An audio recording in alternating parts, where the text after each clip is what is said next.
We saw that Trump has unleashed this trade war, and that had a massive impact on markets. So, do you see this pressure that is being put on the markets continuing for the foreseeable future? No. Here's what I think is going to happen. Again, this is my own observation. The date that matters for your question is April 2nd, when the trade tariff schedules are released by every country. A lot of the focus of the press has been, and the volatility has been around the Canadian and Mexican situation. I totally get it. I call those punitive tariffs around fentanyl. That's going in a different direction now. Now on April 2nd, every country that does business with the United States, they're going to issue the schedule of tariff reciprocal. And so in other words, if there's a tariff on Indian sugar coming into the US at 110%, and India has a 200% tariff on sugar, they're going to equalize them. Same thing with Vermont butter going up into province of Quebec, 243% tariff. Well, the Canadians, that's what they tariff the Vermont butter. Then the US is going to tariff the Quebec butter at the same. So what you effectively have at April 2nd is a complete alignment of tariffs. They're equal. Then what occurs? This is the interesting part. You ask yourself, why am I paying a 243% tariff on butter, and why am I charging 243% tariff on butter? How stupid is that? Why don't we just eliminate the tariffs and have free trade? You go the full cycle. So all that Trump is doing is he's resetting these schedules, of which some were set up in World War II, that far back, on every single commodity, product, and service. And so the U.S. is now going to say, look, we're no longer going to have differentials on tariffs. We're going to be equal, forcing every country to the negotiating table. I think this whole mess will be cleaned up in 18 months. And it's going to be better for everybody. That's what's going to happen. I was talking to Mike McGlone, who is a senior strategic analyst at Bloomberg, and he was pretty bearish on the macroeconomic situation overall when it comes to crypto and Bitcoin in particular. He doesn't see a catalyst that is going to invert the situation. He sees that Bitcoin could decline 60% in 2025, while gold could rise 30 to 40% during 2025. So do you agree with this outlook, or you see a different trajectory? No, I don't agree with that at all. Let's start with the equity markets. 10 to 20% corrections have been in the market for over 100 years. I mean, generally happen every 24 months. They're healthy. We're going through one right now.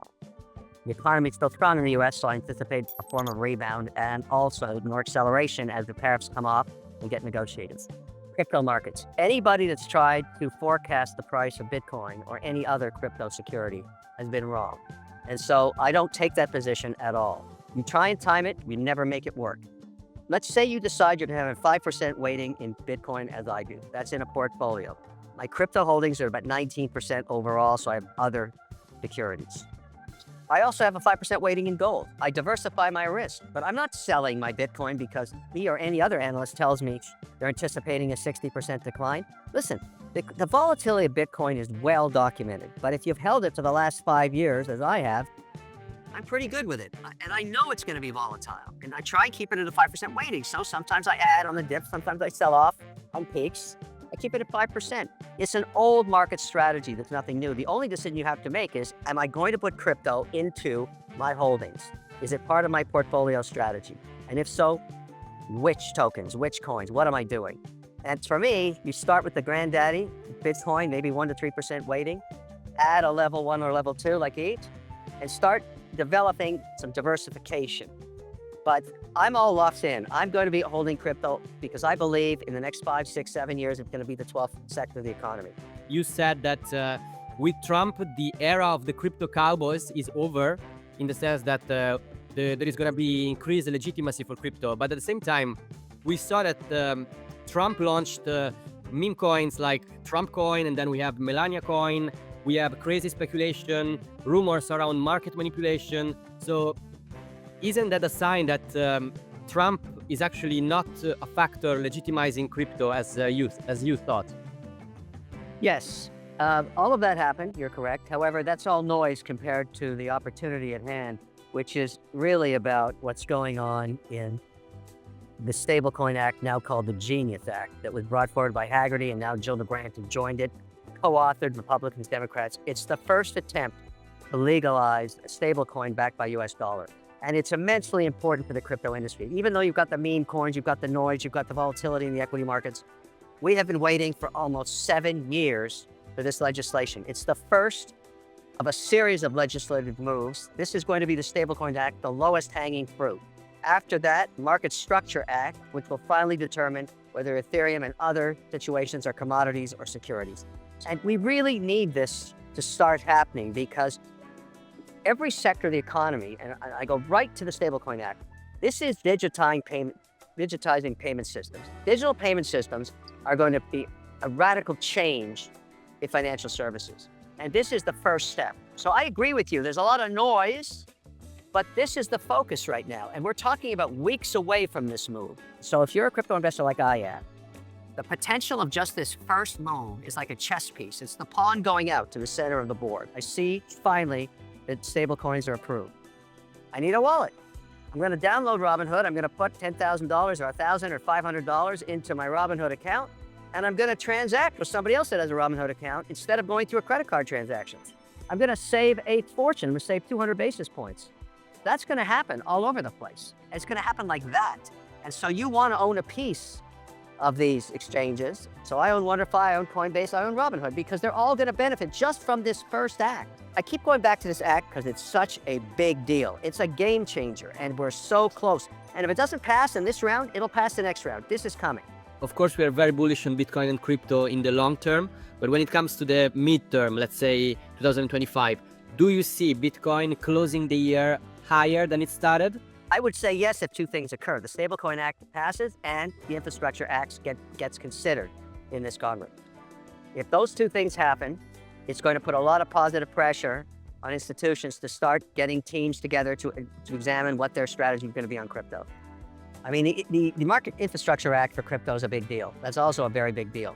But the first one is the Stablecoin Act, the Genius Act, whatever you want to call it, that puts in place policy on how we're going to use a digital payment system all across the world based on the US dollar. And that makes sense because every commodity on earth is priced in US dollars. So the minute that happens, all of my businesses are going to open. In my case, I'm choosing USDC because I'm disclosing, I'm a shareholder in Circle, and I trust the audit. That's all I care about. I want to know with certainty that one USDC equals $1. Once I have that, I'm going to have a lot of that in all the balance sheets of my companies to transfer capital between them across every country. It's so much easier than the FX market. And now I wanted to touch upon this Genius Act that you have been advocating so much. Some critics of the bill are saying that such an act would put enormous power in the hands of big tech like X, like Amazon, like Google, that they would be able to issue their own stable coins. Do you think that that is a valid concern, or you don't see any problem here? No, I'm not concerned about that because I think what's going to happen in terms of the regulators is they're going to say, look, the currency that we've used for over 200 years successfully has been the American dollar. All we're doing is digitizing the American dollar. I'm not sure they're going to let every single e-vendor come up with their own token to use it for transactional purposes. I'm not saying that's going to happen, but I don't care about that. What I care about is getting a digital currency I can trust, put on a balance sheet, and use globally. So, I'm not worried about, and in terms of innovation, I do not want the federal government innovating anything on crypto. There's no evidence they've ever innovated anything. So let private companies come up under the act. It's just like mutual funds or money market funds. Let them come under the act to build under the terms of the transparency and the assets that have to be presented and audited. And let there be multiple stable coins, and I'll choose the one I want. I'm going to go with USDC. I said why. I've been using it for years, but maybe others come along. I don't care. But having, an Amazon token and a, Shopify token, I don't see that happening anytime soon. And now a final question. When it comes to the crypto sectors that you see with the most potential to outperform, whether they are crypto sectors or crypto projects, tokens that you are particularly bullish on for 2025, what would those be? Well, guessing which is going to work, I like utility on the blockchain. It's not just Bitcoin. I'm looking for things. One of the reasons I like HBAR is large corporations are starting to look at it. It's been very volatile. It's sitting around 18 cents. I think it went as high as 29. I mean, it's a really roller coaster. I'm not telling people to buy it. I own that. I own Ethereum. I own Solana. I own Bitcoin. I have a basket of these things because I don't know with certainty what's going to perform. But but people ask me, what should I buy? You can get 90% of the market's volatility with one position, Bitcoin. So you don't need to own everything, but if you want some diversification in function and utility, Start small, but that's why I'm saying, for me, what's going to happen is these regulations are going to pass and people are going to start to experiment and they're going to, download Robinhood. Or they're going to say, okay, I'm going to put 10% into crypto. Which one should I get?